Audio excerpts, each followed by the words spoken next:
Sushant case में CBI active हो चुकी है। 24 घंटे के अंदर सीबीआई ने केस दर्ज कर लिया है।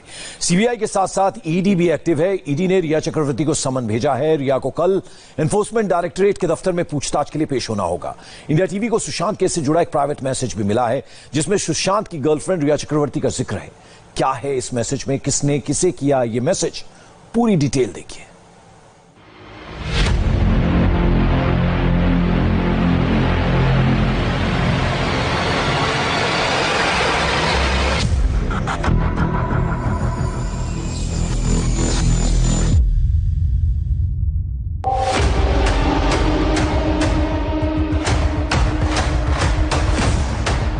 रिया जाल की अनटोल्ड स्टोरी सामने आई। सुशांत के अलग अलग स्टाफ मेंबर्स से अब सामने आ रही है कि रिया चक्रवर्ती ने सुशांत सिंह राजपूत का जो पुराना, जो भरोसेमंद, जो वफादार स्टाफ था, उनको हटाकर नए लोगों को लाने का काम किया। मौत से पहले प्राइवेट मैसेज में रिया का नाम। रिया के घर पर सुशांत के साथ क्या हुआ था? तो सर तो वैसे डायरेक्ट घर नहीं आए थे, रिया मैम के साथ उनके घर गए थे। तो अच्छा, वहाँ से एयरपोर्ट से सीधा घर नहीं पहुंचे थे रिया के घर? रिया मैम के घर गए थे। वो फिर शायद 3-4 दिन बाद यहाँ पर आए।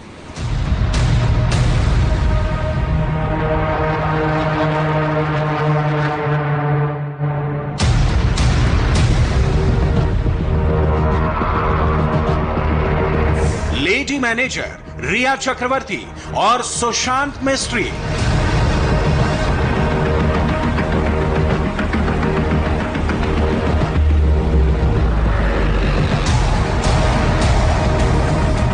सुशांत के प्राइवेट मैसेज में सीक्रेट चैट का सच।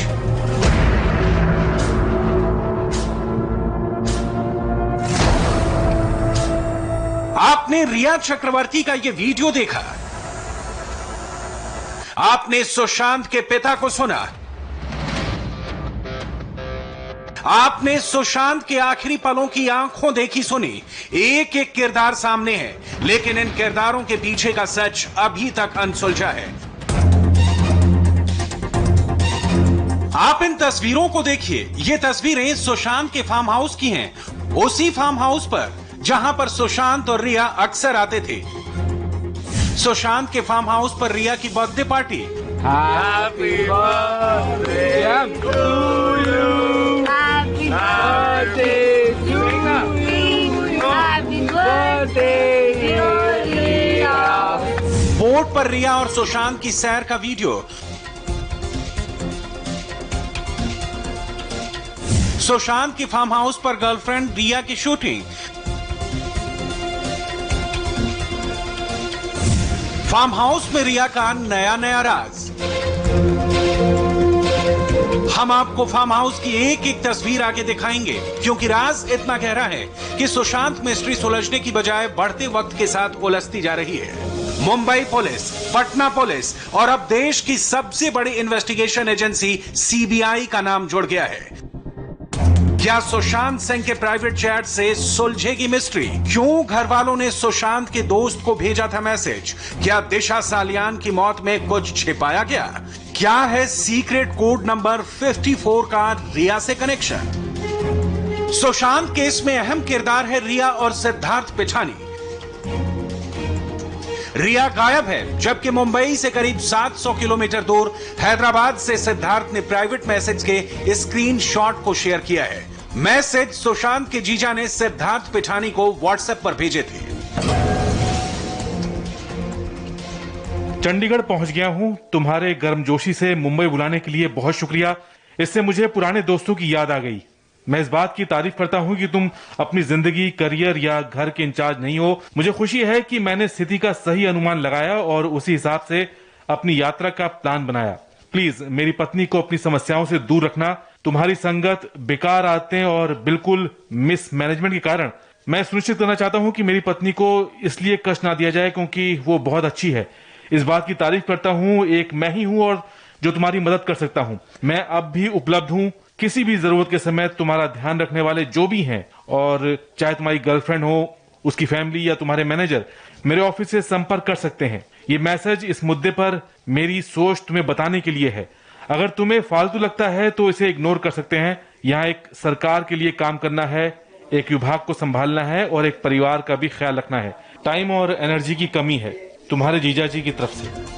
ये मैसेज उस वक्त भेजे गए थे जब सुशांत की फैमिली उनसे बात नहीं कर पा रही थी। ये मैसेज देखकर आप अंदाजा लगा सकते हैं कि सुशांत से उसके घर वालों की बात नहीं हो पा रही थी।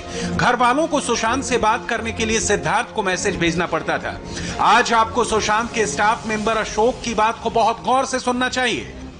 हम लोग दिसंबर लास्ट में उनकी सिस्टर जो दिल्ली में रहते हैं, उनका नाम प्रियंका है, और जो मुंबई में रहते हैं, वो ये दोनों सिस्टर और मैं गए थे वहाँ पे मिलने के लिए। सर बोले कि हम लोग आ रहे हैं अशोक, आप भी आ जाओ, सर से मिलते हैं एक बार कि क्या हाल है पूछते हैं। सुनने में आया हल्का डेंगू हुआ था उसको। मैंने कहा ठीक है चलो मैं भी आता हूँ। फिर मैं भी गया। उसके बाद फिर मैं भी वहाँ चला गया। तो जाने के बाद सिस्टर ने वहाँ पे व्हाट्सएप मैसेज की थी कि हम लोग नीचे हैं, हम लोग आ रहे हैं ऊपर मिलने के लिए। तो उसके बाद रिप्लाई आया कि नहीं अभी मैं मीटिंग में हूँ, बिजी हूँ, अभी नहीं मिल सकता, फिर कभी मिलेंगे। फैमिली मेंबर जब सुशांत के घर जाते तो उन्हें वेट करना पड़ता था, तो कई बार मुलाकात तक नहीं होती थी। यही वो सच था जिसकी वजह से घर वाले डरे हुए थे और फरवरी महीने में मुंबई पुलिस को व्हाट्सएप मैसेज के जरिए मदद मांगी थी।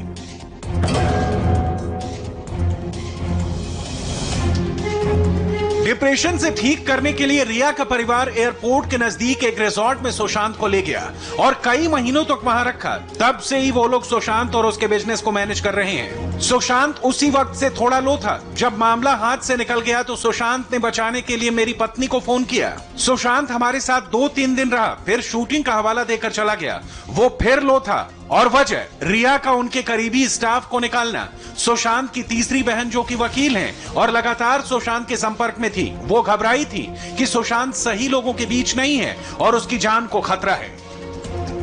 सुशांत के घर वालों का आरोप है कि मुंबई पुलिस से मदद मांगी, लेकिन मदद नहीं मिलने की वजह से आज सुशांत जिंदा नहीं है। सुशांत के घर वालों के आरोप को मुंबई पुलिस खारिज कर रही है। पुलिस का कहना है कि लिखित कंप्लेन नहीं दी गई, इस वजह से जांच नहीं की गई। लेकिन एक बात साफ है कि सुशांत की जिंदगी में आए तूफान से मुंबई पुलिस भी वाकिफ थी। आखिर ऐसा क्या था, इसे समझने के लिए हम लोनावला में सुशांत सिंह के फार्म हाउस पर पहुंचे। इसी फार्म हाउस पर सुशांत और रिया अक्सर आया करते थे। सुशांत सिंह राजपूत आत्महत्या मामले की गुत्थी को सुलझाने की कोशिश में आज हम पहुंचे हैं लोनावला, और लोनावला में इस वक्त हम मौजूद हैं सुशांत सिंह राजपूत के फार्म हाउस के ठीक बाहर। आप देख सकते हैं मेरे पीछे, ये सुशांत सिंह राजपूत का फार्म हाउस है। इसी प्रेमाइसेस में सुशांत सिंह राजपूत ने एक ब्यूटीफुल, बहुत ही खूबसूरत सा एक फार्म हाउस उन्होंने रेंट पर लिया हुआ था। फार्म हाउस पर रिया और उसका परिवार सुशांत के साथ आते थे।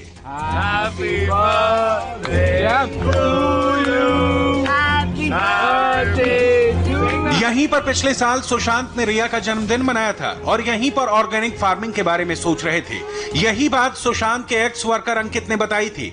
उनका एक लोनावाला पोलावा में वो थे, मतलब फार्म हाउस टाइप का रेंट में लिए हुए थे। तो वहाँ पर एक ऑर्गेनिक टाइप का पूरा वहाँ देखे हैं, तो उनका इच्छा था, मतलब सपना था, ड्रीम था कि वहाँ फार्मिंग करेंगे।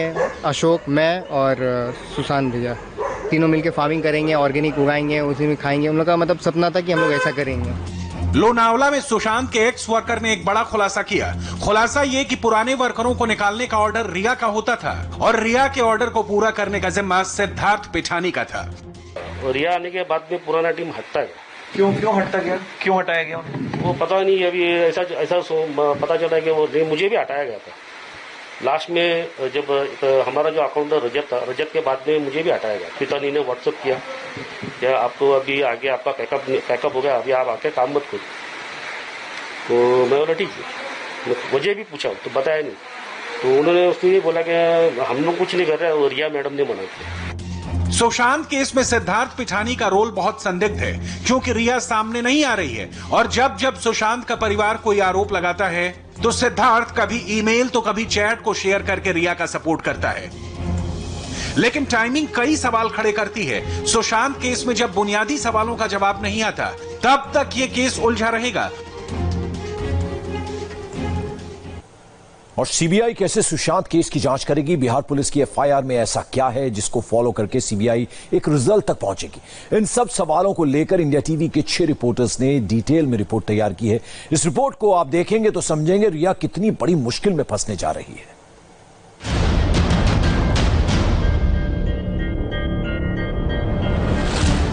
सुशांत राजपूत के केस में जो फैक्ट अभी तक सामने नहीं आए हैं, वो सीबीआई इंक्वायरी शुरू होते धीरे धीरे अब बाहर आने लगेंगे। ऐसे में रिया चक्रवर्ती भी सब कुछ बताएगी, सिद्धार्थ पिठानी भी जांच में पूरी मदद करेंगे और इस केस में जो भी डार्क कॉर्नर है वहां भी इन्वेस्टिगेशन की लाइट पहुंचेगी।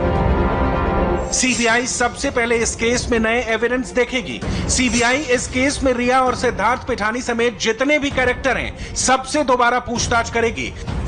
सीबीआई पोस्टमार्टम और विसरा रिपोर्ट समेत तमाम फॉरेंसिक पहलुओं को फिर बारीकी से देखेगी। सीबीआई ये भी पता लगाएगी कि पिछले 51 दिन में कितने सबूत धुल गए, कितने बचे हुए हैं। इस केस में शुरू से सेंटर ऑफ इन्वेस्टिगेशन रही रिया पर सबकी नजर है और उसी के जरिए सुशांत की सुसाइड मिस्ट्री का सबसे बड़ा एंगल मिल सकता है। रिया मुंबई में ही है और अब तक बिहार पुलिस की जांच से बचती रही है, लेकिन सीबीआई की जांच सिर्फ मुंबई तक लिमिटेड नहीं रहेगी। इन्वेस्टिगेशन का दायरा मुंबई से निकलकर पटना और चंडीगढ़ भी पहुंचेगा। सुशांत सिंह राजपूत के फोन कॉल से लेकर ट्रेवल हिस्ट्री सब खंगाली जाएगी। मामले में फाइनेंशियल, क्रिमिनल और इमोशनल जैसा भी अत्याचार हुआ है, सीबीआई सब देखेगी। उसकी नजर से कुछ नहीं बचेगा। यानी जून और जुलाई में जो जांच किसी नतीजे पर नहीं पहुंची, वो अगस्त में किसी बड़े चेहरे पर जीरो इन हो सकती है। यानी सुशांत की मौत की सबसे बड़ी वजह सामने आ सकती है। सुशांत सिंह राजपूत सुसाइड केस की फाइल एक बार फिर खुलेगी। इस बार सारा कंट्रोल सीबीआई के पास होगा और जो तथ्य, जो बातें अब तक मुंबई और बिहार पुलिस की जांच में सामने निकलकर नहीं आई हैं, उन्हें पता लगाने की जिम्मेदारी अब सीबीआई की होगी। आने वाले दिनों में सुशांत सिंह राजपूत सुसाइड केस को लेकर कुछ बड़ी बातें सामने आ सकती हैं। लेकिन बड़ा सवाल अब ये है कि सीबीआई इस केस को कैसे देखेगी, उसके पास क्या ऑप्शन है, वो कौन से जरियों का इस्तेमाल करेगी। यानी ऐसा एंगल जो अभी तक मुंबई और पटना पुलिस की जांच से दूर रहा है। सीबीआई इस मामले में नए सिरे से गवाहों के बयान लेगी और सबूत इकट्ठा करेगी। सीबीआई की जांच का सबसे बड़ा एंगल ये पता लगाना होगा कि आखिर सुशांत सिंह राजपूत ने आत्महत्या क्यों की और इसकी वजह क्या थी। क्या सुशांत सिंह राजपूत पर किसी का दबाव था? सीबीआई के एंगल को समझने के लिए इस केस के फ्लो चार्ट को देखना होगा। यानी खुदकुशी वाले दिन से लेकर अब तक क्या हुआ है। 14 जून को सुशांत का शव उनके कमरे में लटका हुआ मिला था। 23 जून को सुशांत के पोस्टमार्टम की फाइनल रिपोर्ट आई, जिसमें मौत की वजह दम घुटना बताई गई। 27 जून को विसरा रिपोर्ट में भी कुछ गलत नहीं पाया गया। एक महीने बाद 27 जुलाई को सुशांत के परिवार की तरफ से बिहार में एफआईआर कराई गई और 5 अगस्त को मामला सीबीआई तक पहुंच गया। इस मामले में मुंबई पुलिस अब तक 56 गवाहों के बयान ले चुकी है, जबकि बिहार पुलिस ने 15 लोगों के बयान दर्ज किए हैं। सभी गवाहों में सबसे अहम रिया चक्रवर्ती ही है। वो सुशांत की गर्लफ्रेंड थी और 8 जून तक सुशांत के साथ ही थी। रिया ने शुरू में ट्वीट करके केंद्रीय गृह मंत्री अमित शाह से मांग की थी कि इस मामले की सीबीआई जांच कराई जाए, लेकिन उनके वकील ने बाद में इसका विरोध किया। अब वो सुप्रीम कोर्ट में हुई सुनवाई से संतुष्ट है। रिया के वकीलों का कहना है कि आज कोर्ट में हुई सुनवाई से वो पूरी तरह से संतुष्ट है, लेकिन क्योंकि मामला कोर्ट में चल रहा है, इसीलिए रिया या फिर उनकी तरफ से कोई भी नया बयान जारी नहीं किया जाएगा। वहीं दूसरी तरफ मुंबई पुलिस ने भी साफ कर दिया है कि उनकी जांच सही दिशा में चल रही है और अगली सुनवाई में मुंबई पुलिस अपना पक्ष मजबूती से सुप्रीम कोर्ट के सामने रखेंगे। सीबीआई की लाइन ऑफ इन्वेस्टिगेशन क्या होगी, इस पर सबकी नजर है, लेकिन उसके सामने सबसे बड़ा चैलेंज है कि सुशांत की सुसाइड को 1.5 महीने से ज्यादा हो चुके हैं। इस केस में मुंबई पुलिस जांच कर रही है, बिहार की पुलिस भी लगातार सबूत जुटा रही है। कानून के जानकारों से जो हमारी बात हुई है, उनका साफ कहना है कि सीबीआई इस जांच को अगर आगे बढ़ाती है तो उसे 14 जून से अपनी शुरुआत करनी होगी। सीबीआई को क्राइम सीन पूरी तरह से रिक्रिएट करना होगा और उन तमाम गवाहों के दोबारा बयान लेने होंगे जिनका बयान पहले ही मुंबई पुलिस और बिहार पुलिस ले चुकी है। साथ ही सीबीआई को सबूतों को भी नए सिरे से जुटाना होगा। फॉरेंसिक सबूत और साइबर जो सबूत हैं उनको भी जुटाना होगा और सीडीआर तमाम लोगों का निकालना होगा जो उस वक्त सुशांत सिंह राजपूत के साथ मौजूद थे जब सुशांत सिंह राजपूत की मौत बांद्रा के घर में हुई थी। सीबीआई रिकंस्ट्रक्शन ऑफ क्राइम भी कर सकती है, यानी ये गुनाह कैसा हुआ, क्या वास्तव में यह सुसाइड पॉसिबल है? क्या सही में यह सुसाइड है? क्या सुसाइड करने के लिए सुशांत सिंह को किसी ने उकसा है? यह सुशांत सिंह के पिताश्री का जो आरोप उन्होंने फिरियाद में लगाया है, उसकी भी तहकीकात सीबीआई कर सकती है। सीबीआई इस केस को लेने के बाद इस घटना का रिक्रिएशन जरूर करेगी, इसलिए उसके सामने कुछ अहम पॉइंट हैं जो उसे मुंबई पुलिस के जरिए ही मिलेंगे। जिसने बॉडी उतारी, जो फैमिली ने तो बॉडी लटकते देखा ही नहीं, जो घर में पठानिया था बॉडी उसने उतारी है और पठानिया को हैदराबाद जाने दिया है। तो कहीं ना कहीं ये जो सारे विटनेसेस हैं, जो बॉडीगार्ड था पहले वाला, जो कुक थे पहले वाले, इन पे इन्वेस्टिगेशन तो कुछ हुआ नहीं है। कल को इनको एलिमिनेट भी किया जा सकता है, इनको प्रेशराइज भी किया जा सकता है। 14 जून को जब मुंबई पुलिस मौके पर पहुंची तो सुशांत राजपूत की बॉडी नीचे पड़ी थी। उनके दोस्त सिद्धार्थ पिठानी सबसे पहले कमरे में पहुंचे थे और उन्होंने ही लाश उतारी थी। अब सवाल यह है कि क्या ये जान बचाने की कोशिश थी या फिर कुछ कवर अप किया गया है। इसके अलावा सीबीआई केशव, नीरज, दीपेश से इसलिए पूछताछ करेगी क्योंकि वो घर में थे। वहीं मुंबई पुलिस के आने से पहले बहन मीतू भी सुशांत के घर पहुंच चुकी थी। सवाल यह है कि कमरा खुलवाने के लिए जिस चाबी वाले को बुलाया गया, क्या उसका बयान हुआ? इन सवालों के बीच सुशांत के परिवार के वकील का क्या कहना है, ये भी सुनिए। सुशांत की बॉडी जब डेड बॉडी पड़ी थी घर पे, तो एक तो किसी ने हैंग करते नहीं देखा, और बताते हैं कि जो पंखा था उस पर अगर हैंग करते तो उनका बेड पे उनका पैर टच कर जाता है, इसलिए हैंगिंग से मर नहीं सकते थे। पोस्टमार्टम जो हुई है वो नियरेस्ट हॉस्पिटल में नहीं हुई है, कोई कूपर हॉस्पिटल में हुई है, जिसका कि पब्लिक प्राइवेट पार्टनरशिप में है। थैकरेस का सुनते हैं 50% उसमें स्टेक है या इक्वल स्टेक है। हालांकि सुशांत के करीबी लोगों ने सीबीआई जांच की बात को लेकर काफी राहत महसूस की है। सीबीआई जांच का जिक्र आते ही सुशांत के साथ 7 साल तक रिलेशनशिप में रही अंकिता लोखंडे ने सोशल मीडिया पर लिखा कि जिस बात का इंतजार था वो पल आ गया है। ऐसा ही एक ट्वीट सुशांत की बहन श्वेता सिंह कीर्ति ने भी किया है और सीबीआई जांच का स्वागत किया।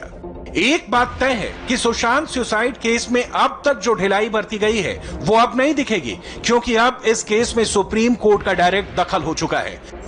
सुप्रीम कोर्ट ने महाराष्ट्र सरकार, बिहार सरकार और केंद्र सरकार को नोटिस जारी करके 3 दिन में जवाब मांगा है। कोर्ट ने कहा है कि महाराष्ट्र सरकार अब तक कोई जांच रिपोर्ट फाइल करे। सुप्रीम कोर्ट में इस केस की सुनवाई अगले हफ्ते होगी।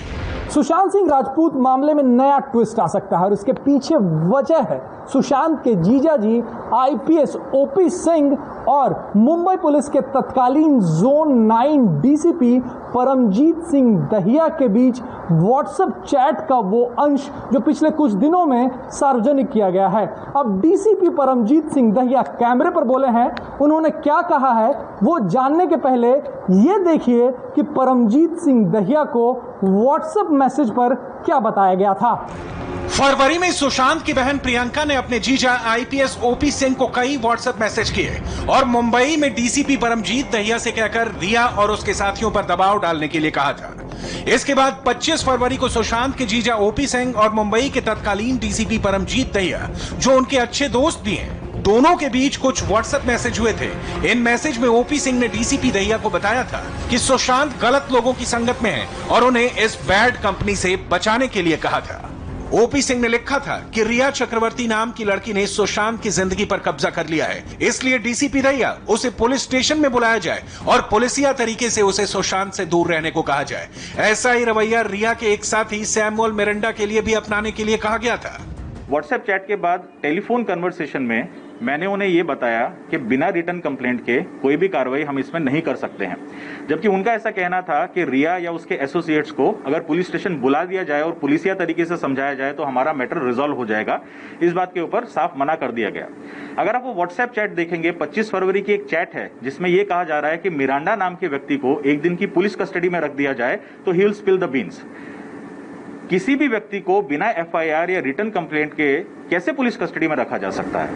परमजीत सिंह दहिया से कुछ और बड़े जरूरी सवाल भी पूछे गए, जैसे सुशांत सिंह राजपूत की मौत के बाद क्या आपने इस चैट का जिक्र बांद्रा पुलिस या फिर मौजूदा डीसीपी से किया था?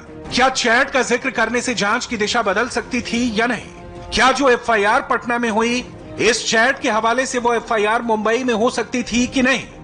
व्हाट्सएप चैट के इन सवालों के जवाब डीसीपी परमजीत दाहिया के पास नहीं थे। इंडिया टीवी ने बार बार डीसीपी को ये पूछा कि आखिर इन सवालों के जवाब क्या है, तो डीसीपी बार बार ये कहते रहे कि इस बारे में बैंड्रा पुलिस स्टेशन के जांच अधिकारी ज्यादा अच्छा बता पाएंगे। लेकिन बाद में भी कोई शिकायत रूपी बात आपसे नहीं कही गई? इतने 1 अप्रैल के बाद रेलेवेंट ही नहीं था, बिकॉज मेरा अधिकार क्षेत्र ही नहीं था और मैं वहां से निकल गया था लगभग 1 महीने के बाद जी। और जब तक मैं वहां पर था मेरे पास कोई भी रिटर्न कंप्लेंट आई नहीं। लेकिन ये सर अगर चैट के जरिए कोई इन्फॉर्म करता है तो क्या इसको बतौर एक इन्फॉर्मेशन हम इन्वेस्टिगेटिंग ऑफिसर या डीसीपी के बाद टेलीफोनिक कन्वर्सेशन में स्पष्ट रूप से बता दिया गया था कि आप रिटर्न कंप्लेंट दीजिए। मुंबई पुलिस के सूत्र बताते हैं कि सुशांत सिंह राजपूत के अपने परिवार के साथ संबंध ठीक नहीं थे और वो अपनी सिर्फ एक बहन के ही नजदीक थे। सुशांत ना ओपी सिंह को पसंद करते थे, ना ही ओपी सिंह उन्हें पसंद करते थे। और जब सुशांत की जिंदगी में अंकिता लोखंडे थी तब भी ओपी सिंह को ये बात पसंद नहीं थी, क्योंकि उन्हें लगता था कि लड़की की वजह से सुशांत परिवार पर ध्यान नहीं देते हैं। ऐसी एक बात उनके ड्राइवर रज्जाक ने बताई है। रज्जाक के मुताबिक सुशांत जब चंडीगढ़ में अपनी बहन के यहाँ गए थे तब काफी डिप्रेस्ड नजर आ रहे थे और वहां से 2-3 दिन में ही लौट आए थे। रज्जाक ने बताया कि सुशांत के घर पर रोज सुबह एक पंडित का आना होता था जो उन्हें मेडिटेशन करवाता था। तब सुशांत का कमरा बंद रहता था और वहां कोई नहीं जाता था। सुशांत की मौत को लेकर, उनकी जिंदगी में चल रही उथल पुथल को लेकर कई और सवाल भी हैं, जिनके जवाब सीबीआई को तलाशने होंगे। हर बात से नई बात निकलेगी, हर जवाब से नए सवाल पैदा होंगे, लेकिन इस केस में सच बाहर आना बेहद जरूरी है और यही बात सुप्रीम कोर्ट ने भी कही है।